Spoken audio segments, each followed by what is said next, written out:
request.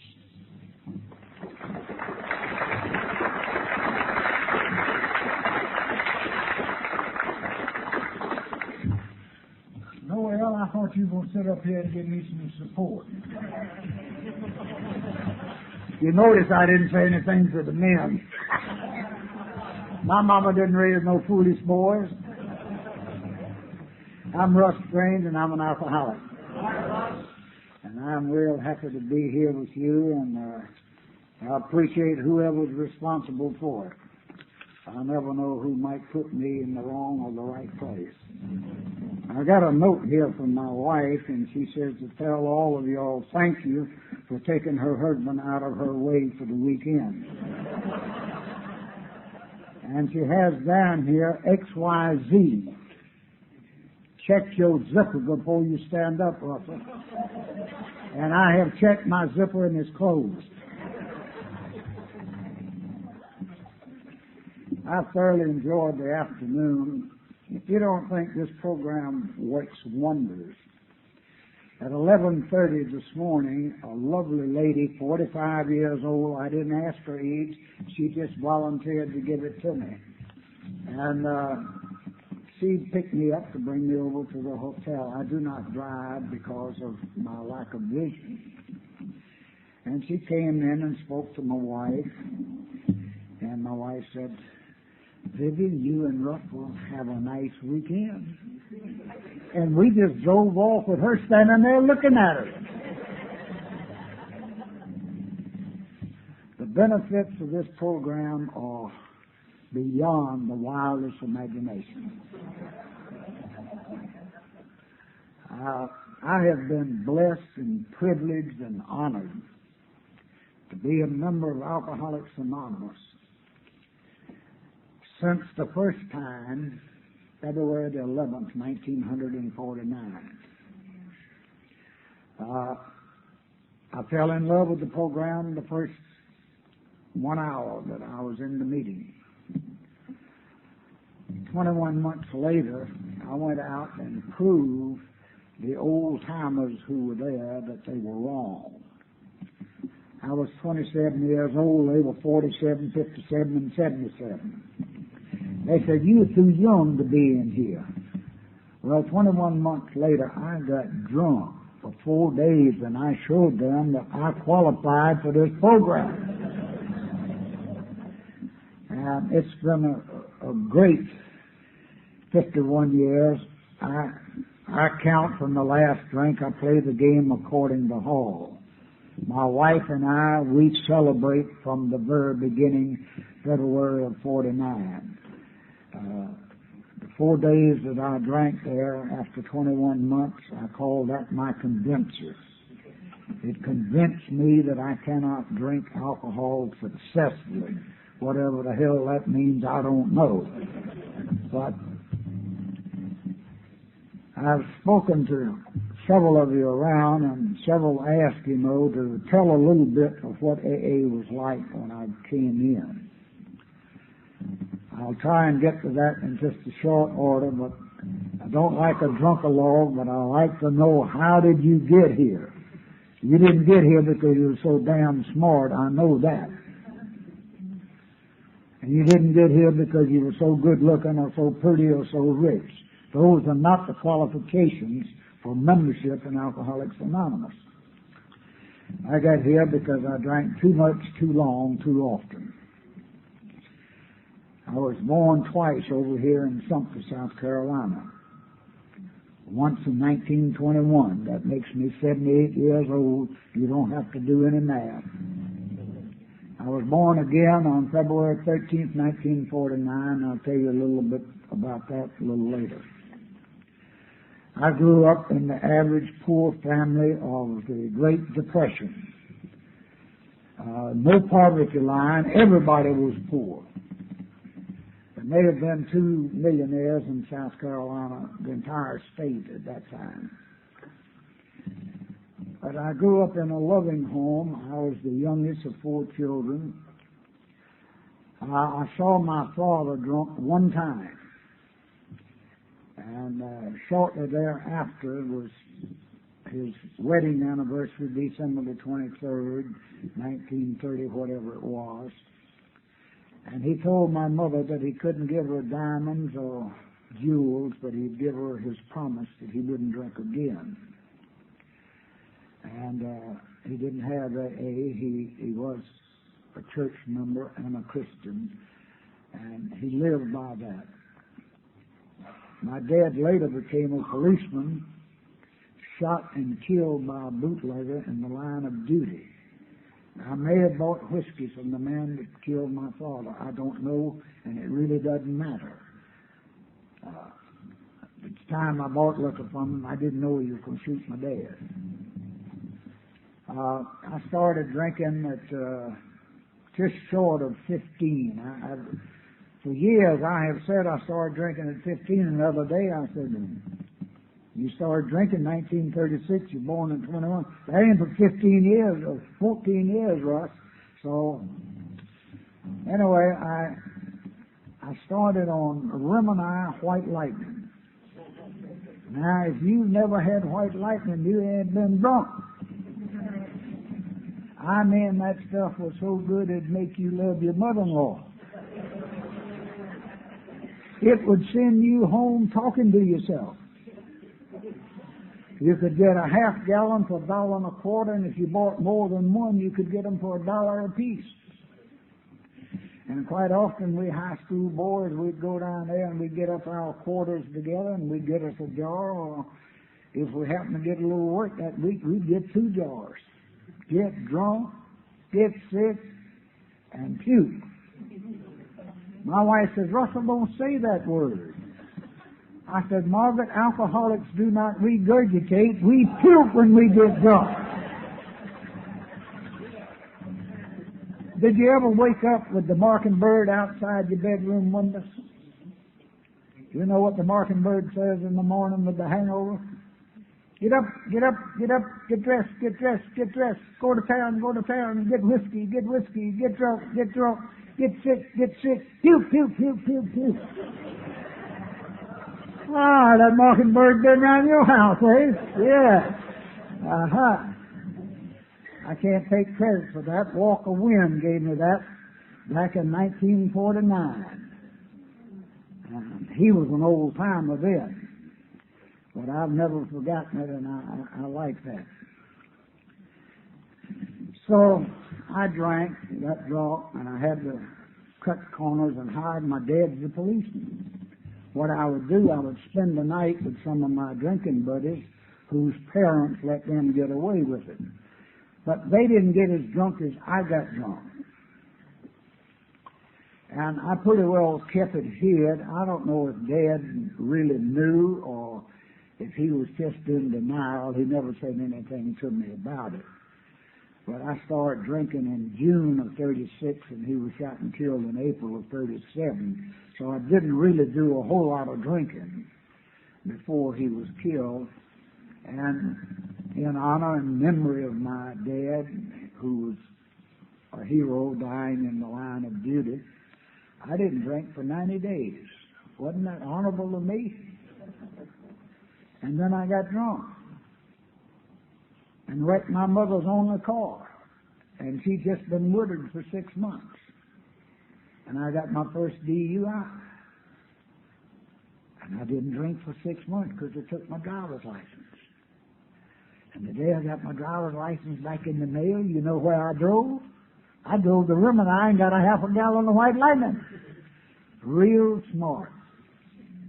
I don't know what social drinking is. I thought the idea of drinking was to get drunk. And that's what I did. I drank, got drunk 3 or 4 months at a time. I got in trouble. I'd go on the water wagon. I don't hear that expression anymore lately. But that's when you white knuckle it, you know, and you don't drink. I white knuckled it for 13 months one time, and as soon as I picked up a drink, within 2 hours I was drunk and didn't know where I was. I had to come in AA to find out what blackouts were. I didn't think anyone remembered what went on after the 4th or 5th drink. We'd go out Friday and Saturday night and get drunk and go to school Monday morning. They said, didn't we have a good time Friday and Saturday night? Yeah, we did. What do we do? I woke up in some awful places. Woke up in jail several times, and that's not a nice waking up. I married a lovely country Christian girl. She walked into it wide open with her eyes. I married her with my eyes wide open. The first night we met, I was drunk, and she was with another man, boy. He went to study for the ministry and was never ordained. After I got sober, I studied for the ministry and had been ordained for over 40 years. She was predestined to be a minister's wife, and a good one. So she was going to marry me and fix me. Don't have any Al-Anons here, do you? You know, they're the greatest fixers in the world. I'll fix him. Oh, I stayed sober about 90 days after the honeymoon. And I would drink and get in trouble, and my in-laws would come and beg and plead and cry, and my mother and my sister would come and beg and plead and cry. Never again, never again. I'd go a while and get things just about in order, and then here we'd go again. I don't know about your family. My family started having family conferences. They would be in the kitchen, and I would be in the bedroom dying. And they say, what are we going to do with it? Referring to me. Not even a human being, it. And God bless them back then. I never heard the word alcoholic until an AA made a 12-step call on me. I had no idea what it was. I have people say, you know, I don't like to be called an alcoholic. Hell, that was a compliment to me. I was a damn drunk so long when they called me alcoholic, I thought I was getting up in the world. I was somebody. I could go along with Betty Ford and Billy Cord and a few other them celebrities. My wife and I, we were not at odds all the time. We had 3 children in rapid succession. Eeny, meeny, miny, and no more. And by the grace of God, those 3 children are now 55, 56, and 57 years old. Is not an alcoholic among them. Thank God. Any one of them will have a social drink. Every one of them honor Alcoholics Anonymous. They're very proud of their dad being in AA. And they never hesitate if they get a chance to say, my dad's a member of AA. Share this story with you that's just 10 days old. My daughter, who lives here in Columbia, is a home care nurse. And one of the members of Alcoholics Anonymous had a horse run away with him the other day and broke his leg in 9 places, and my daughter is calling on him to put him in the program for therapy to come to his house. And she got to the questionnaire, do you use alcohol and tobacco? And he hesitated a little bit. And she was only 4 years old when Daddy came in AA, so she's been around. She knows what AA and alcohol is all about. And she said, oh, don't be embarrassed. My daddy's been in AA around 50 years. He said, you've got to be Russell Strange's daughter. And she is. She's my pride and joy. My oldest son is a school superintendent up in Pennsylvania. And he was having a district meeting in his school auditorium one day, and I happened to be there visiting with him. And he said, Dad, put on your coat and tie and come on and go to school with me today. And he told me he was having these teachers meeting to come in. And he said, ladies and gentlemen, we have a very special guest this morning. My dad. And his greatest claim to fame is that he's been a sober member of Alcoholics Anonymous for over 40 years. And 600 school teachers stood up at one time. I stood up and sat down, and when I sat down, the lady next to me said, I wish you could help me with my brother. There's one everywhere you go.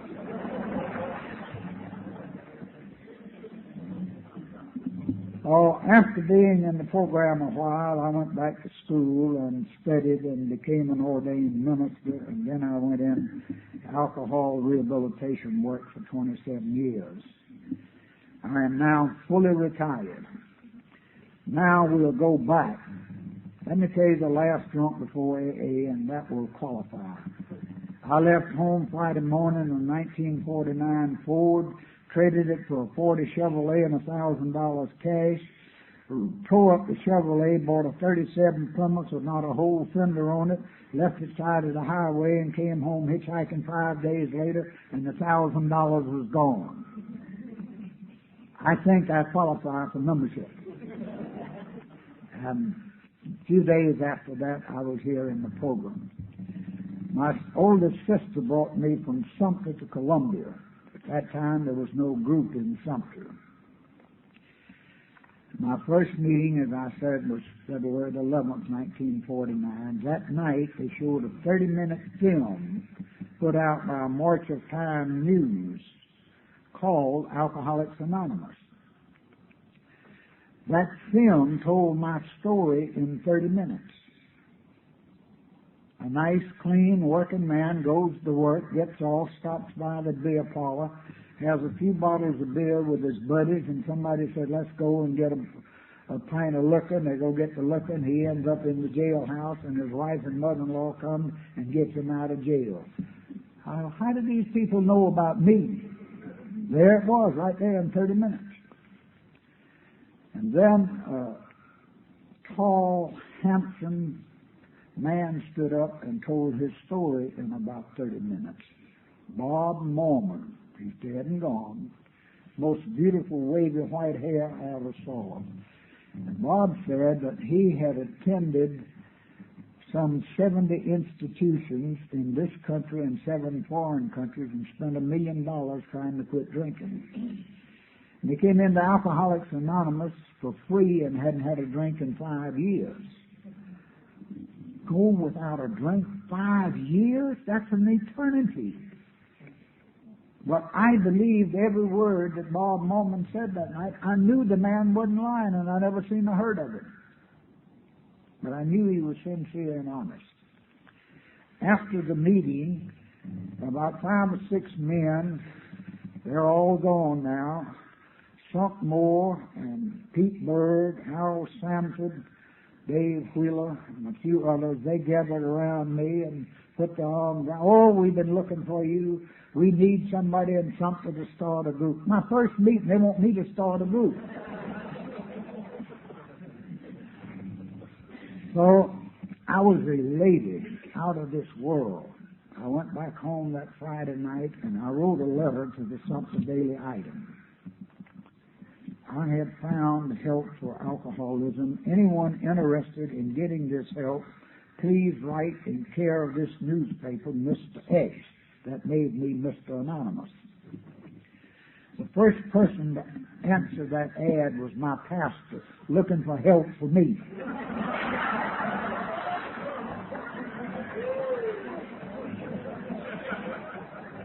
And when he found out I was Mr. X and I had found AA, he says, thank God, maybe I can get some sleep now.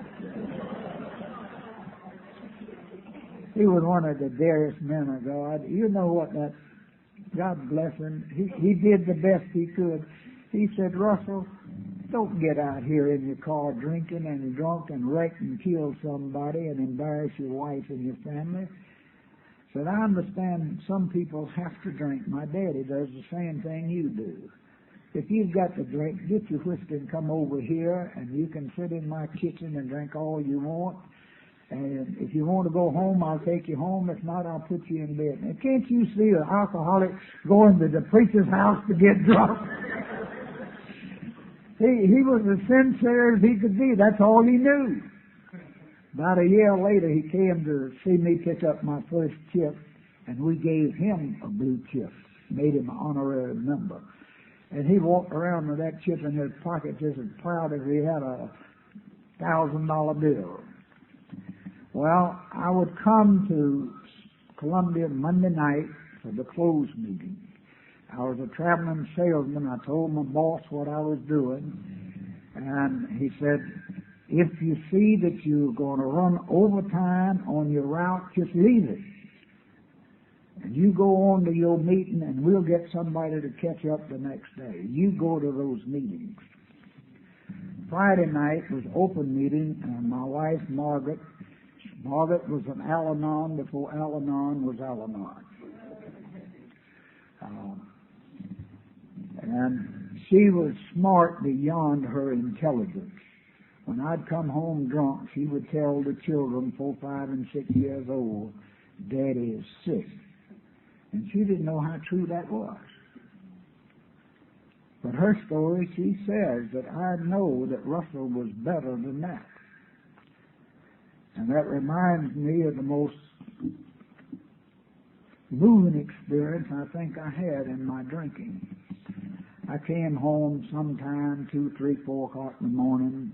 I don't know what I was doing on the kitchen floor, but about 5:30 the sun was coming up, and I was on the kitchen floor, and my wife came in, and she wasn't very nice. She got on the phone and called my mother. In about 15 minutes, Mother was there. My wife said, "There's your little boy." You know how sweet those Al-Anons can talk.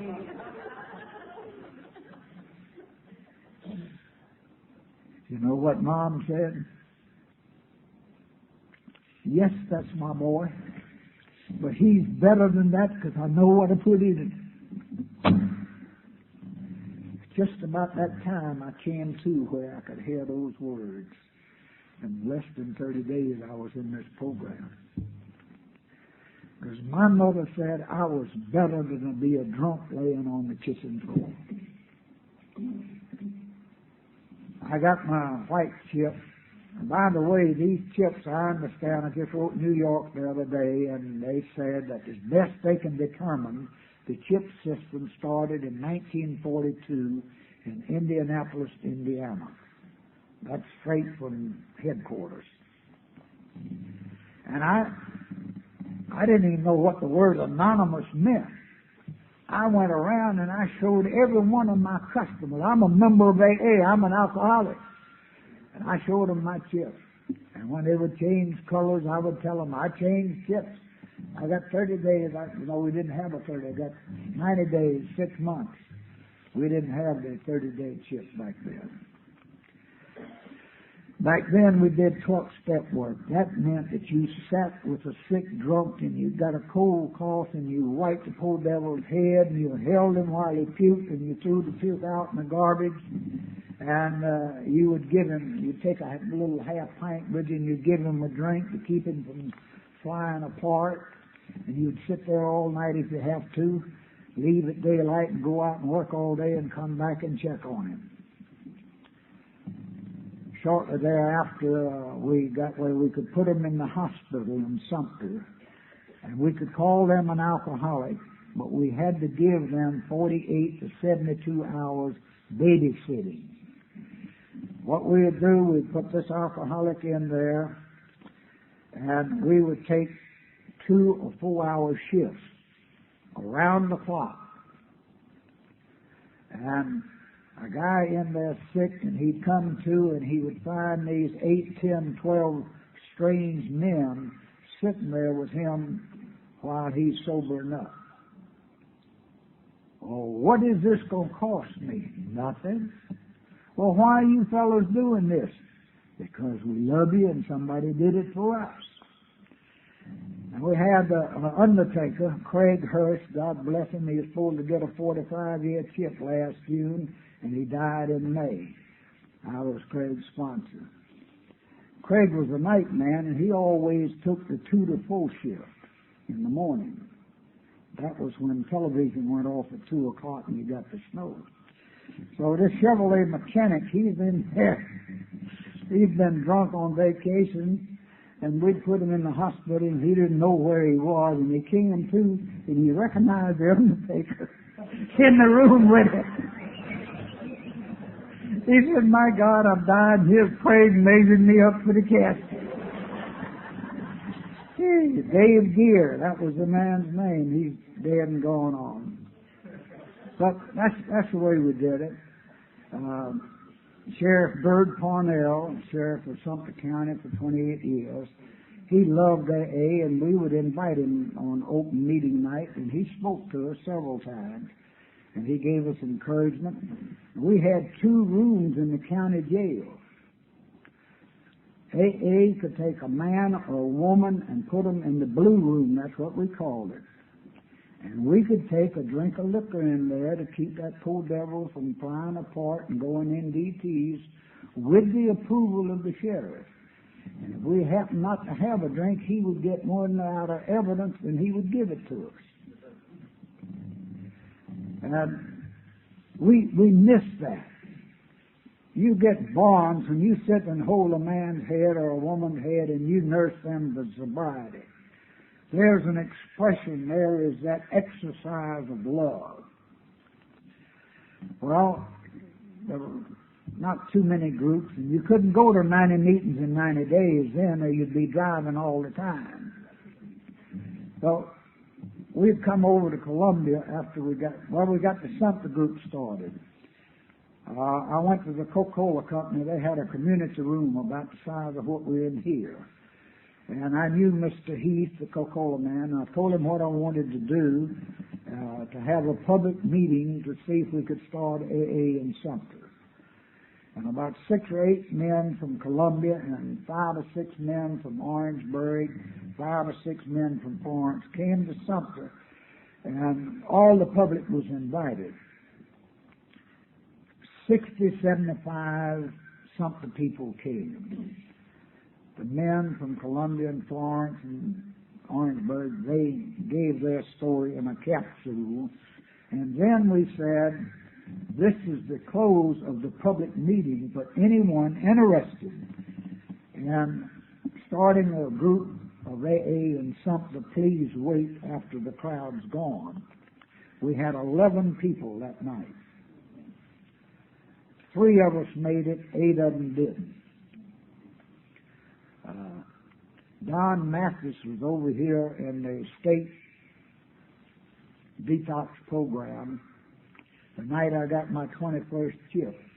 And Don was on the way to the meeting there in Sumter on Saturday night, and he stopped by one of his old cronies and started drinking and got shot and killed. And if he'd have walked a block and a half without stopping at that house, he'd have been in AA and seen me get my 21-year tip. But for the grace of God, that could have been any one of us. We got the group started in Sumter. Mr. Edwin Boyle gave us an abandoned beauty parlor, knee-deep in trash, magazines, and newspapers. And he said, you fellows clean that up, and you can have it rent-free. Nobody's using it. And J.L. Mooneyhan, who has died with about 20 years sobriety, good sobriety, J.L. and I, we were the co-founders of the Sumter Group.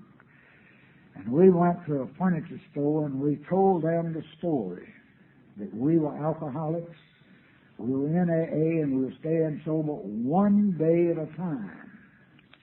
Alcoholics Anonymous can own nothing. But we've got this empty room up there, and we need a little furniture. Now, you giving this furniture to Russell and Mooney, not to AA. And they gave us a linoleum rug to put on the floor, and a desk, and a chair, and a couch. And they got rid of that desk when they built the new clubhouse in Sumter about 10 years ago. That one desk lasted 40 years. Mooney never did go back out. I went out for 4 days and came back.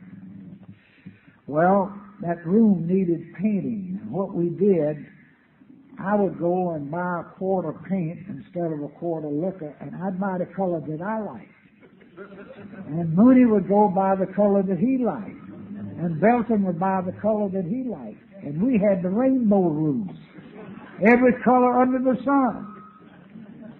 One day I was up there painting on Saturday afternoon, and Mr. Ball called my house, and my 6-year-old answered the phone. He said, "Son, is your dad there?"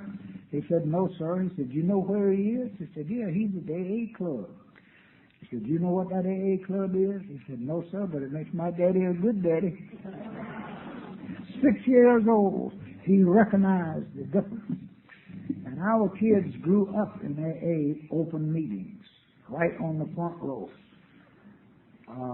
We didn't have the money for a babysitter.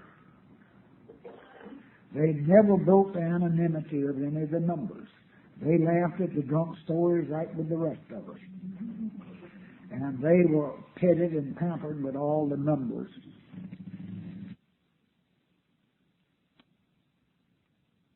Teacher said, "Oh, you from Sumter. Wonder if your daddy knows Mr. J.L. Mooneyhan." He said, "Yes, ma'am, they in AA together." And she said, "Thank goodness, that's where Mr. Mooneyhan belongs." And just before I left Sumter, they elected me as area chairman. I believe you call it district now. But that meant that I had Sumter to Myrtle Beach, Florence, Marion, Mullins, Conway. There were 13 groups in my area. I visited each one of those groups for a meeting, and I gave a talk that AA is Bill and Bob. And then there's Tom, Dick, and Harry. And then there's 100 people, and then there's 1,000 people, and there are 10,000. And AA is up north, and then it comes south, and then it goes overseas, and now it's around the world.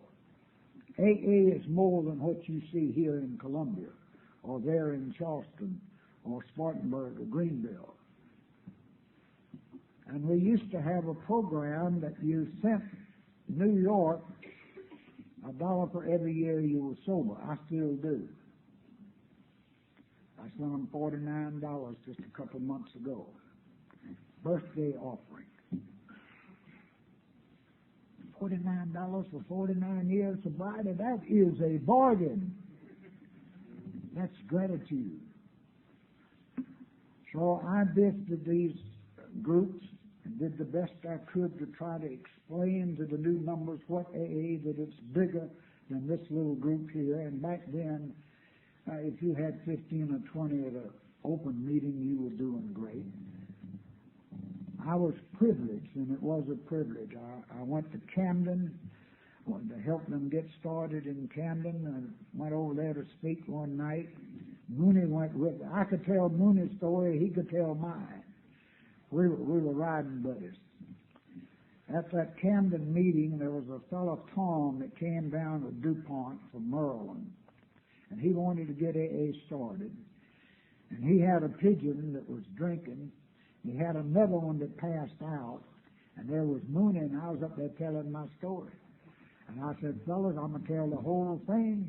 I'm not going to cut it short. And if you pass out on me, that's all right. I'm going to tell it." And I told it.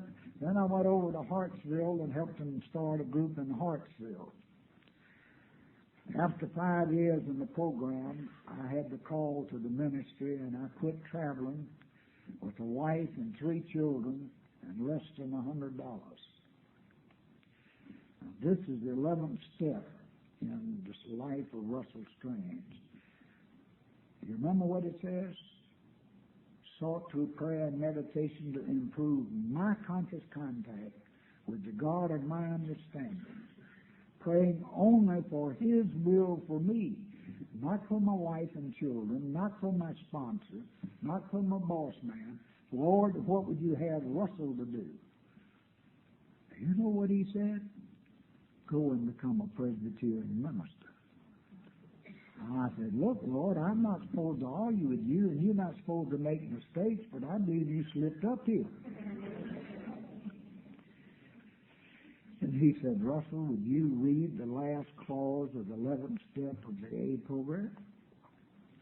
And the power to carry that out." I went to graduate school without even graduating from high school. For 3 years, I studied every night to midnight.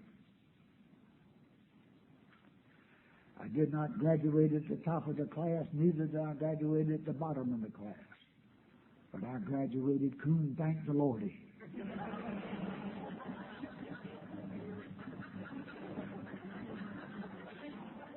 And I was ordained when I was 36 years old.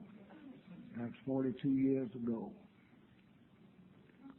And I'm still preaching and teaching when and wherever I can. I do not preach at AA. That's not what I'm here for. I share my experience, strength, and hope that some suffering alcoholic might get to meet the God of my understanding or his understanding or her understanding.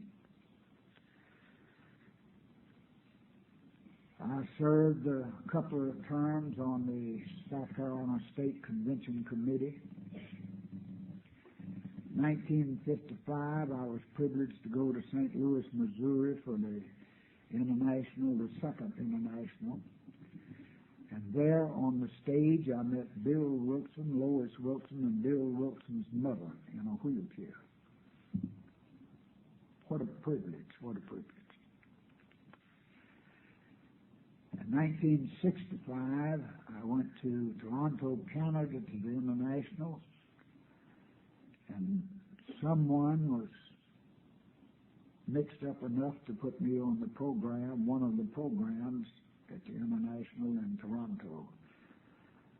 We had about 10 or 15,000, but we had smaller meetings, and I spoke at one of the smaller meetings.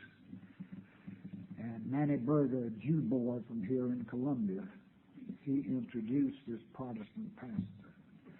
And I said, where in the world, but in AA, could you have a Jew rabbi introduce a Protestant preacher to speak to the crowd? That's AA. We cross all kinds of lines. 1975, 75 or 80 of us chartered an airplane from Richmond, Virginia to Denver, Colorado.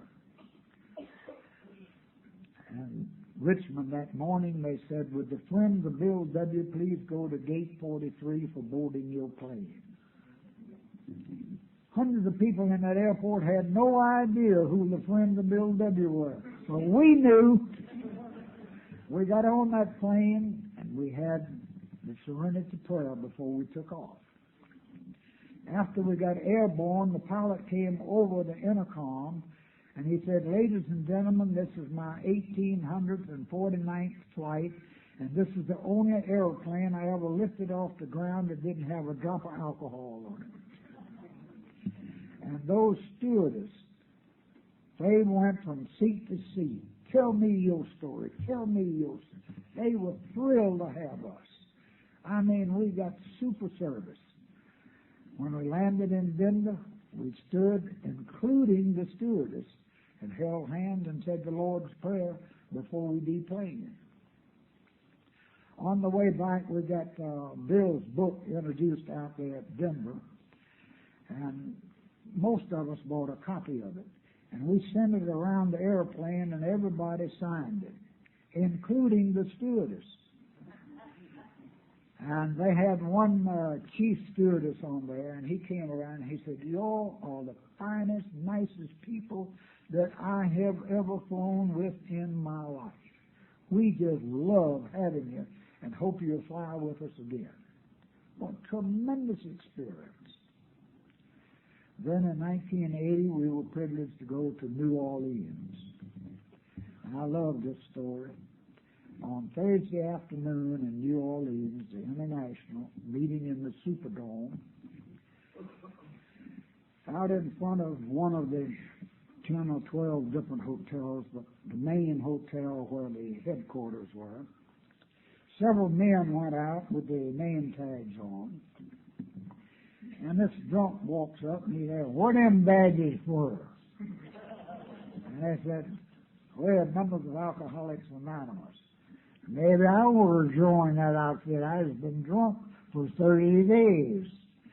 They said, do you really want help? He said, yeah.